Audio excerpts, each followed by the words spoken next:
Iya. Oke, Assalamualaikum warahmatullahi wabarakatuh. Selamat siang teman-teman. Di sini aku Adina dari kelompok 11 ingin mempresentasikan tentang kisah teladan. Sebenarnya di sini aku sama Iwana, tapi Iwananya berhalangan hadir karena living class. Di sini sebenarnya bukan kisah teladan, tapi lebih ke memperkenalkan aja siapa tokoh-tokoh yang bakal aku ceritain ini. Yang pertama ada Sayyidina Abdurrahman bin Auf dan Abu Dzar al-Ghifari. Sayyidina Abu Dzar al-Ghifari.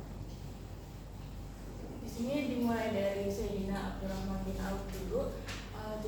Sayyidina Abdurrahman bin Auf adalah salah satu sahabat yang dijanjikan masuk surga karena beliau ini adalah orang yang dermawan dan sangat mulia, sehingga dia tuh salah satu sahabat yang dijanjikan masuk surga.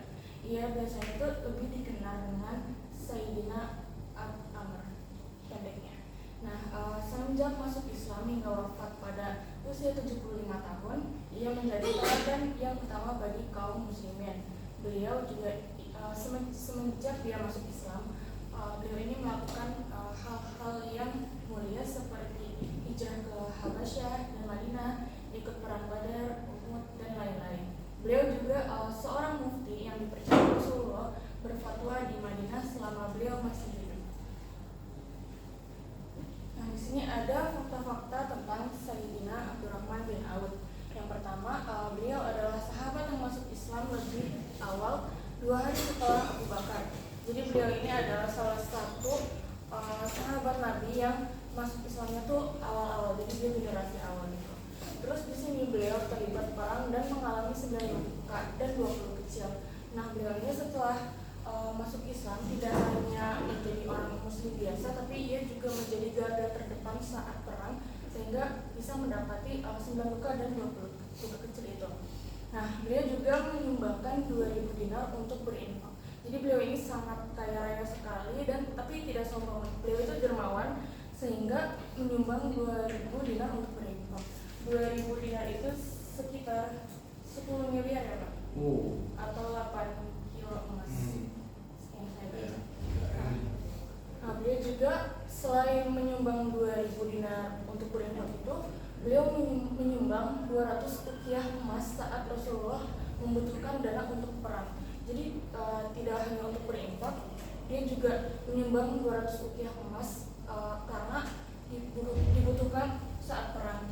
200 ukiah kalau aku nggak salah baca itu sekitar 12,75 miliar ya Pak. Ya, sekitar segitu. Dia juga menyumbangkan seluruh barang dagangnya kepada penduduk Madinah. Jadi perbedaan antara dia nyumbang 2.000 dinar dan 200 rupiah. Kalau dia itu kalau nyumbang barang dagangan itu lebih kayak ke barang yang untuk dijual gitu. Kalau 2.000 dinar kan ya udah ini harta. Tapi kalau barang dagangannya dikasih ke penduduk Madinah. Sebenarnya masih banyak banget fakta-faktanya lagi, tapi yang aku dapat sekitar segini dulu. Ini teladan sikap teladan yang bisa diambil dari Abdurrahman bin Auf. Pertama, dia itu memiliki watak dinamis. Jadi dia ini memiliki watak yang dinamis terlihat ketika kaum muslimin hijrah ke Madinah. Jadi dia itu udah beradaptasi dan juga tidak neko-neko, bagus wataknya. Terus dia adalah pemurah dan dermawan, menggunakan kekayaannya untuk bersedekah kepada orang lain dan tidak tamak. Jadi walaupun beliau ini sangat kaya raya, tapi hartanya ini tidak dikip untuk dirinya sendiri, tapi juga disumbangkan untuk ke orang yang tidak mampu, seperti Rasulullah yang sedang perang tadi yang membutuhkan dana, dan kepada rakyat lainnya yang membutuhkan dana. Dan selanjutnya yaitu zuhud terhadap jabatan dan pangkat. Jadi seluruh usahanya itu ditujukan untuk mencapai ridho Allah semata sebagai bekal di akhirat kelak. Jadi ini tidak yang gila jabatan atau kayak mengincar jabatan, tapi emang benar seluruh usaha untuk kerjanya tuh emang karena dia beribadah untuk Allah Subhanahu wa Ta'ala. Selanjutnya ke tokoh yang kedua yaitu Sayyidina Abu Dzar al-Ghifari. Jadi di sini ada dua latar dari sebelum Islam dan sesudah Sayyidina Abu Dzar Al-Ghifari itu nama lengkapnya adalah Jundab atau Jundub bin Junadah bin Qais bin Amr. Tapi kita lebih mengenalnya sebagai Sayyidina Abu Dzar Al-Ghifari. Nah, beliau ini besar di tengah-tengah keluarga perampok besar Al-Ghifari pada saat itu. Dan beliau ini dan pengikutnya hanya merampok orang-orang kaya dan hasil rampokannya dibagi kepada fakir miskin. Sebenarnya walaupun hasil rampokannya dibagi kepada fakir miskin, merampok itu tetap tidak benar. Nah, makanya setelah beliau sudah masuk Islam, beliau itu menyesali kerusakan dan derita korbannya itu, dan beliau mengajak rekan-rekannya untuk mengikuti jejaknya agar tidak merampok lagi. Nah, dia itu sukunya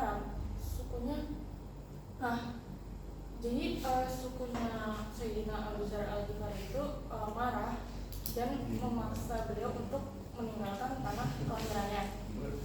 Nah, dia bersama ibu dan saudara laki-lakinya Anis Al-Ghifari, Sayyidina Abu Dzar ini hijrah ke Egypt. Nah, itu adalah hijrah pertama Sayyidina Abu Dzar. Nah, setelah masuk Islam, beliau ini terinspirasi oleh ajaran keadilan. Jadi Abu Dzar terinspirasi oleh kisah seorang nabi yang mengajarkan keadilan sosial. Beliau juga berangkat ke Mekah, kemudian untuk bertemu Nabi Muhammad SAW dan menyatakan keislamannya. Setelah itu, beliau mengucapkan syahadat dan siksaan di Mekah. Abu Dzar dengan berani mengucapkan 2 kalimat syahadat dan menghadapi siksaan dari kaum Quraisy. Jadi beliau ini bertanggung jawab yang dari dirinya melakukan banyak perbuatan dosa seperti merampok. Sekarang beliau sudah sanggup menghadapi siksaan dari kaum Quraisy. Lalu dia berdakwah di kampung halaman. Jadi meski terluka, Abu Dzar tetap berdakwah dan mengajak keluarganya untuk masuk Islam. Setelah itu hijrah ke Madinah dan bergabung dengan Ahlus Sufah. Sayyidina Abu Dzar berhijrah ke Madinah dan memilih hidup sederhana sebagai bagian dari Ahlus Sufah ini. Terus terakhir perintis gaya hidup sufi. Karena pilihan hidupnya yang zuhud dan fakir, Sayyidina Abu Dzar dianggap sebagai salah satu perintis gaya hidup sufi. Nah, ia juga menjadi pelayan duafa dan pelurus penguasa. Nah, sejak masa jahiliyah ini hingga setelah agama Islam, Sayyidina Abu Dzar Al-Ghifari dikenal sebagai penyayang kaum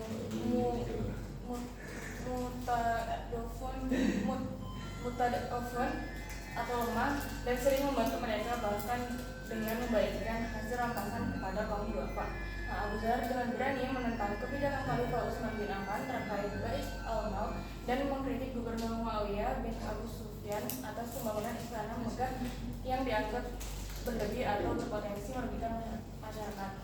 Lalu sikap tegas dan keberanian Sayyidina Abu Dzar dalam membela keadilan menginspirasi tokoh besar Islam seperti Al-Hasan Al-Basri, Ahmad bin Hanbal, dan Ibnu Taimiyah. Nah, ini adalah 7 wasiat dari ini. Yang pertama, mencegah miskin, melihat lebih rendah, menyambut silaturahim, berbanyak ucapan halal, berani berkata benar meskipun pahit, tidak takut celah ketika berdakwah, dan tidak mengingkar. Sekian dari aku kelompok 11. Terima kasih. Wassalamualaikum warahmatullahi wabarakatuh.